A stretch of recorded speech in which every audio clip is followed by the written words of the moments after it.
Hello, beauties. Welcome to Moms Unboxed, a podcast where I unbox with you the how to's, tips, and tricks to empower women to upgrade relationships, intimacy, and parenting. I'm your host, Melanie Caroline, a multidimensional woman, life coach, lover, and mom who's made a lot of fucking mistakes.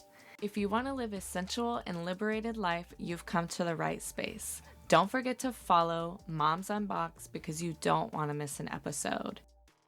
Hello, and welcome to another episode of Moms Unboxed. I hope you mamas are having a good week, and if you're not, I trust that it'll turn around for you. What are we unboxing today? First, I'm going to take you through a journey of my meditation that I just did. And I promise you that, throughout this journey, there will be questions for you to contemplate, and perhaps you will pick up the nuggets of wisdom that I'm going to be dropping, because this is just going to be me flowing today. Now, when you sit down or lay down to meditate, during that process, you should be giving yourself permission to really obtain a deeper awareness within yourself. And today's meditation, I started asking myself a question. And that question was, what do you need to be honest about? And it's amazing the things that will arise when you are open and curious to understanding yourself on a deeper level. And a lot of people think that meditation is all about quieting the mind, and I have to disagree. It's really about gaining that deeper awareness and understanding to eliminate things within you that are buried deep. It is a time to grieve, to contemplate, to have self-compassion. Meditation can have many different intentions. And yes, there are times where your intention may be to quiet the mind, to further your peace of mind. But today's intention for myself was just to allow whatever was going to arise to come forward. And there was a lot there for me. What started for me was reflecting on the fact that I would like to stop smoking weed. And I used to have a very bad habit in my 20s because I was escaping my life. I was numbing myself out. I was mirroring the person that I was with. He would also do that same thing. And then it slowed down, and the way I smoked weed changed. I went from taking big ass bong hits to smoking joints, smoking blunts, and then it was to vaping and flour, and the win of it also changed. So I've cut down significantly, to the point where I can go months or two without doing it, but I still, I'm in that phase right now where I'm smoking. And mostly it was because it was just given to me, and I was like, well, I have some, here we go. And it does help me open up deeper gateways within myself, and it also helps my mind flow. I tend to be more creative. I can write more poetic forms. It just opens things up. And it can also be a crutch. So I want to quit. And I was thinking about that in my meditation, about how I struggle really hard to take care of myself.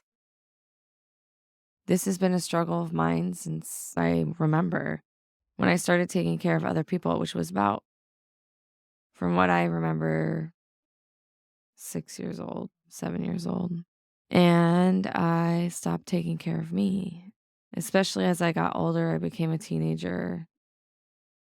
I wouldn't eat really much. And what I did eat, I ate a lot of sugar, and then I had bulimia. And then I got in toxic relationships and definitely didn't take care of myself. And I still struggle to eat healthy. I struggle to get myself to work out. It's just one of my largest struggles in life. And it's something that I continue to work on.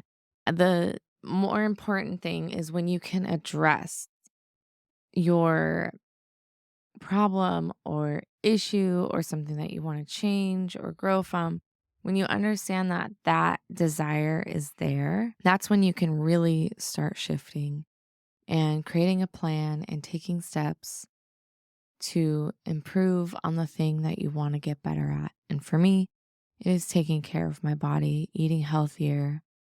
I'm pretty good with drinking water. So that's nice. That's a change that has actually embedded itself in my self care routine. And so going back to the meditation, I had a lot of things come up for me. And one of the questions that came up for me is, what do I need to be honest with myself about? And I believe we rarely ask ourselves this. And there's one reason why I think that's true, and that's we are afraid of what we have to admit if we are honest with ourselves. Are we really happy with the way we take care of ourselves? Are we really happy and feeling loved in this relationship? What do I need to be honest with myself as a mother to improve on? Am I honest with myself about the people that I still need to forgive or let go of? There's lots of things that we don't want to face. Because if we were to face those things, we would have to take accountability. We would actually have to make a conscious choice on whether or not we need to heal and grow from this or do better on.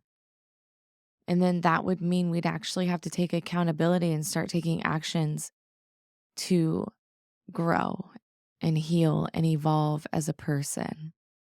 And people are very comfortable being who they are. And we stagnate in our growth and our learning, and we get complacent in our jobs, and we just literally live doing the same thing day in and day out and facing things that we truly need to be honest about. If we don't change them, we could carry guilt and shame and feel even a deeper level of sadness. And so I find that people don't want to be honest with themselves. They would have to face those emotions and either choose to be ignorant to them or actually face that and heal and grow and really start breaking through the barriers that prevent us from truly falling in love or living a happy life or changing jobs and getting the career that they actually want that makes them enough money, or shifting the way they are as a mother.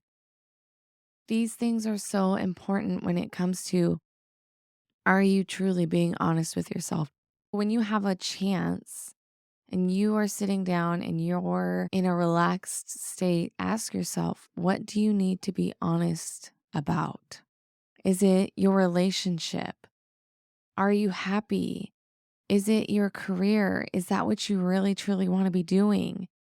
Is it in the way you parent? Do you notice there's things about your parenting that you don't necessarily like or don't want to continue on repeat? Where is it in your partnership that you need to relinquish control and help your partner feel heard? Where is it in your families supporting them more and asking more inquisitive questions, being invested in their life? There's so much about being human that we can really excel in, feel more deeply, and expand ourselves in so many ways, but we prevent because it's harder to change and grow than it is to be complacent. One of the things that I have been realizing the past week, I've been having these mind blowing, energetic, literally emotional, altering experiences. And one of the things that I have come to truly realize is that I can trust my partner.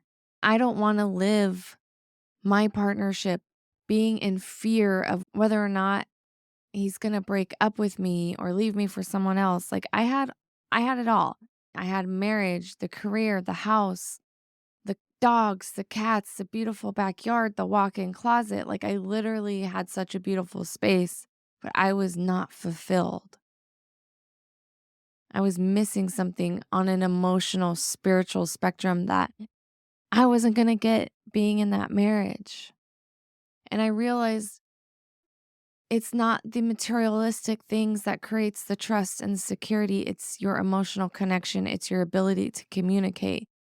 It's your bond. It's whatever is important to you. And can you match each other at those levels? Can you match each other on an energetic, spiritual level that speaks to you, that creates this deeper sense of security, this more authentic sense of trust and safety in your relationship? Because trust me, I thought because I had all the materialistic things that nothing was ever going to break down in my relationship. I wasn't going to get a divorce because I did it all right.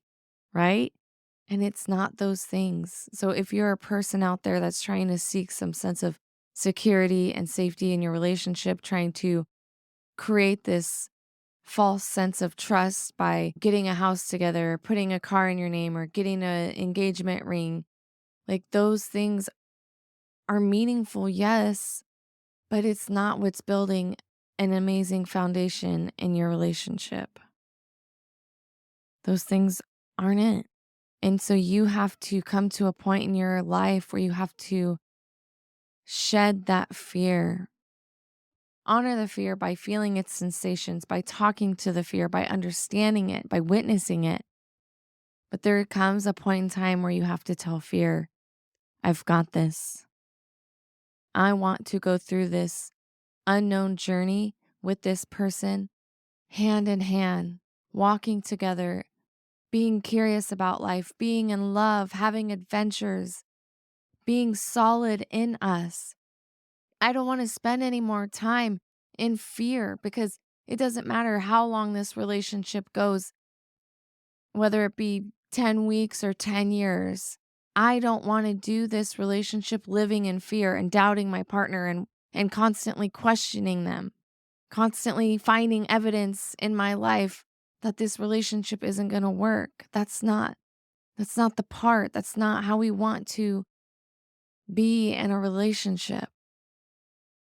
We want to feel that security and have confidence and trust in our partner and just say, I may have been jaded from my past. I may have had a divorce or a terrible separation, but with you, there's something different here. And I want to explore that. And I don't know what's going to happen, but I want to do this completely, fully, and authentically in love with you and with us. And I want to discover the possibilities. These are the things that come out in my meditations. And when you meditate, it's going to be something different for you. You're going to be facing different challenges that I'm facing. You're going to have different interpretations of your meditation, and there's going to be just everything's different. We're not the same, but meditation can help us honor ourselves by discovering a deeper understanding and witnessing all of ourselves. Meditation can get us to that place. One of the misconceptions of meditation is that we're supposed to be just quiet mind, no thinkings at all.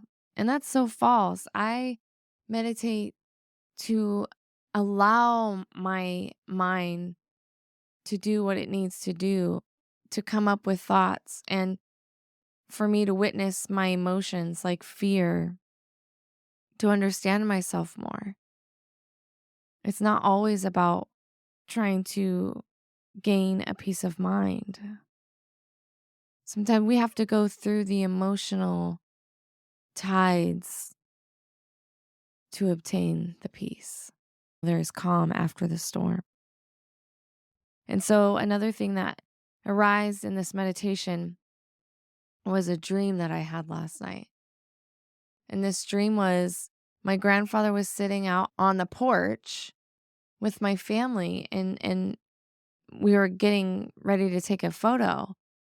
And I was like, "Wait, where's grandma? You're not supposed to be here. Your grandma's supposed to be here." Why are you here? And I kind of just like woke up from the dream. And in my meditation, I realized I had a very similar dream, or these two dreams were connected somehow. And that dream happened about 4 weeks ago. And I was talking to my dad and telling him how much I missed him and didn't understand why he left without saying anything. And that I missed Jacqueline terribly. Jacqueline is a woman that my dad dated for about, I think, 7 to 8 years. And she really just felt like the closest thing I ever had to a mother. And she passed away. And I was telling my dad on the phone that I really missed her. And he goes, "Well, I don't understand. She's living. She's here." And I said, "No, Dad, she died." He goes, "Oh, really? Did she? But did she really die?" And I said, "Yeah, she really died." And he goes, "Oh, I don't remember that." And these two dreams connected in my meditation. And I was looking at this all wrong. Instead of thinking about how one should be here and one should not, the true message was that they are here,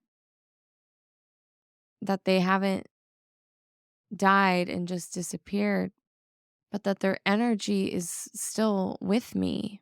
They are here, just in not the way that I experience them as a human. And I want to say that if you have a loved one that has passed and you are experiencing grief and sadness, I want you to know that they are here with you. They are surrounding you, their energy, their light, they're here with you. It's just not in the way that we are used to experiencing. They're not skin and bones. They can still talk with you. You can still tap into their energy and feel them and connect with them. And so I didn't understand this until my meditation today because I was so focused on logic, and in my brain and in my dream, logic was happening. It was, "Well, you're not, why am I seeing you? You're dead. And where's, grandma at? She's supposed to be here. She's in the physical realm." And it was, "No, he's here."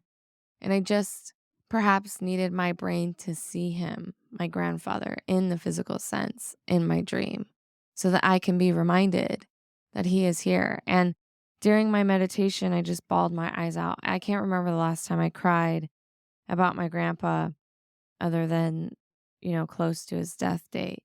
But I just bawled my eyes out, and I remembered his beautiful blue eyes and the fact that I used to nibble on the pads of his fingers.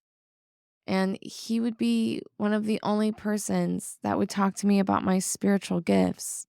I could just be honest with him about the spirit realm, and he would tell me stories about how he met a leprechaun and how all these out of this worldly things occurred, and how he used God's energy and presence, and he was a conduit to healing. And I just didn't feel like a complete outcast when I talked to him because he believed in me. He believed me and my gifts because he had them too. And I miss being able to talk to him about those things. And I needed to cry. I needed to realize and acknowledge to myself that I really miss him. When you're in this deeper state of meditation and your crown and your third eye is open, and like you're having all this intuitive downloads and you're connected with the spirit, I could hear him, I could feel him, I could see him. And those things happen through our emotions because we are vulnerable. Our walls are down and our doors are open when we are in deep emotional states. When we're able to really connect with ourselves, we can connect further with our intuition, our higher self, our spirit family, and those we've lost. And I needed to cry. I needed to cry about Jacqueline too. I miss her dearly. She's here, just like your family members, your friends, your loved ones, they're with you. I needed that reminder today. So I thought I'd share that because I certainly know there are a lot of us right now who are grieving. We are lonely. We're missing people that we can't verbally talk to. But there is always a way to touch in. You just have to be open to it. You have to step out of your brain. Stop thinking logical all the time. Not everything has a science fucking backed up evidence. It's what you feel, it's the emotions, it's the frequencies, it's vibration. It's what you know to be true. It's to believe and have faith and know what you have deep conviction in what you know. Yeah, mamas, this is an emotional one for me today. Like all this just happened this morning an hour ago.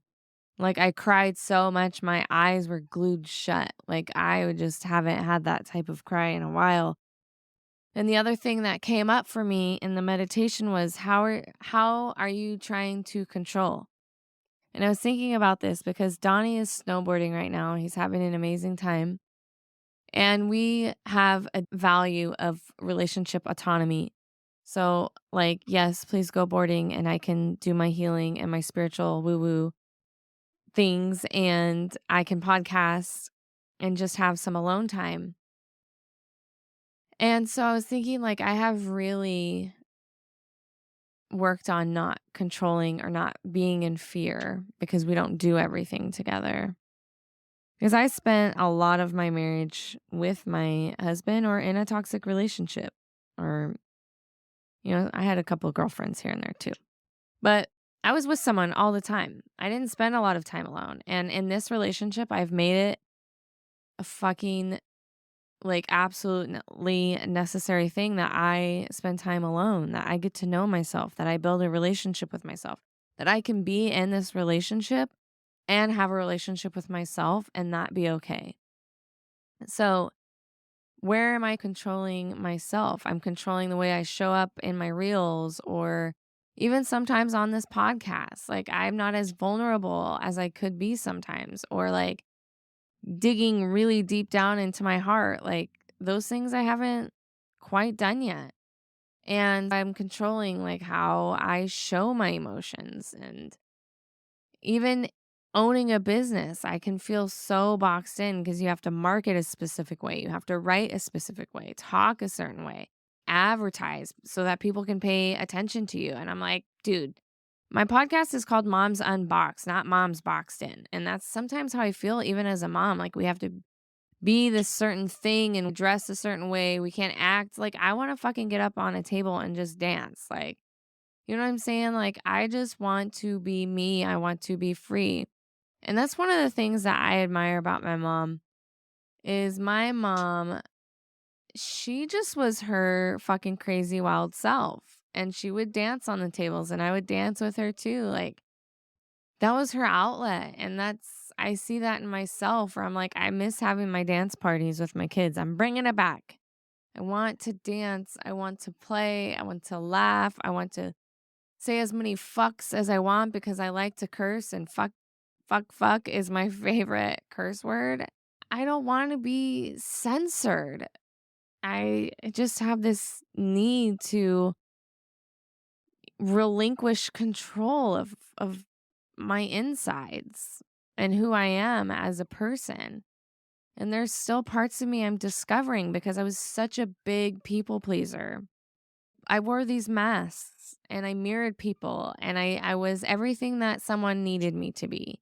And now that I don't need to do that ever, I- I'm discovering who I am. And I remember the first time I acknowledged to myself that I was a loud person.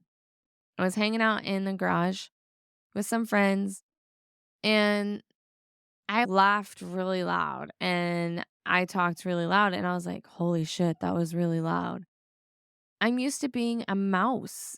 I'm used to hiding in a cave and not talking unless I'm spoken to. And I'm to be seen and not heard. That's what my dad used to say to me. You're to be seen and not heard. Like that's how I grew up. And so now that I'm a woman and I'm like embracing my feminine and sensuality and living as liberated as I can over time. And it's a work in progress. It's not I wake up one day and woo, I'm this person. Fucking takes work. But I'm loving myself. I'm loving who I am, and I'm learning to be like, people are going to love me, they're going to hate me, they're not going to like me, they're not going to believe in me. Everyone has this opinion, and that's okay. I'm a 5 line in human design, and 5 line is like you're the one. You're the one that you're going to be triggering people. You're the one that people are going to love. You're the one that people aren't going to believe in. You're going to be the one that people find inspiration from. Like it's going to be all the things, and that's okay. I am learning to embrace my 3 5 lines. I still have a love-hate relationship with my 3 line because trial and error I wish I could just get things right the first time. But that's not my reality, and I wouldn't have the wisdom that I have now if my reality was different than that. I've learned a lot and I've put myself through a lot of things. And now I can say I can put that down and I can live happily and be okay being happy and in love and going on adventures and starting my business. And it's okay if people don't believe in me or us and my relationship. It's okay if they don't understand my open lifestyle and my bisexuality. Like, it's okay. It doesn't change who I am. And I used to let it change who I am. I used to be what everybody else wanted me to be. And I didn't know who I was. And that was miserable. My entire like 20s, getting married, having a house, like relationship, all the things, having kids. Like I thought that's the way it was supposed to be. And it's not. It's not. And of course, it's a beautiful journey and you're falling in love and having children and all that shit's great, right? It's great. I'm not saying it's not. I'm just saying it's not the way for everybody. And it's not a way to a fulfilling, happy, liberated life. It's within you. Are you advocating for yourself? Are you allowing yourself to be who you truly are, whether it's introvert, extrovert, omnivert, any other verts I'm missing? Like, it's, that sounded stupid. It's, are you getting to know yourself? Do you know how valuable you are, how worthy you are? How in love with yourself are you? Are you the person that you want to be and evolve into? Are you taking steps to live your dream life? Or are you stagnating yourself? Are you holding yourself back from fear? Are you constantly reminding your partner that they're not enough because you're fucking scared they're going to break your heart or leave you? The journey is unknown and you have to embrace it because you've got you. You've got you no matter what happens. The biggest relationship you should be working on is the one with yourself. You have to know yourself. You have to honor yourself. You have to be honest with what you want. You have to understand where you need to relinquish control and allow your life to move with trust and gratitude. Be grateful for all that you are, all that you have. And if there's something that doesn't align for you, there's something that's making you unhappy, make a decision to pivot, to shift, to release. Just fucking let go. Let go of expectation. Let go of your inability to trust. Let go of the fear. Honor them, move through them. Okay, but just fucking let go. Trust the universe, trust yourself, trust that you are being led by your divine goddess, your inner GPS, your center, your knowing, your intuition. There's so much more here that is supporting you than you realize. It's up to you. The choice is yours, mama. Every bit of your life is yours to decide, yours to write. I can come up with other metaphors, but it's all yours. And I didn't realize that for myself until my entire world came crashing down. Don't settle for less than what you want and what you deserve. Be with what is going to make you happy and fill your life with joy. That's what's important. Falling in love with this life, because we have this one human experience to live. We're living it. This is your reality, and you get to create it however you want. I'm going to leave that here, mamas. Thank you so much for joining me on my meditation journey, just sharing bits of wisdom with you. There's so much more that came out of this meditation that I'm so grateful for. So if you're feeling like you need answers, stop looking for answers outside of yourself and look for the answers within yourself. You are your light, your compass. You've got this. What do you need to be honest about? What do you need to release control?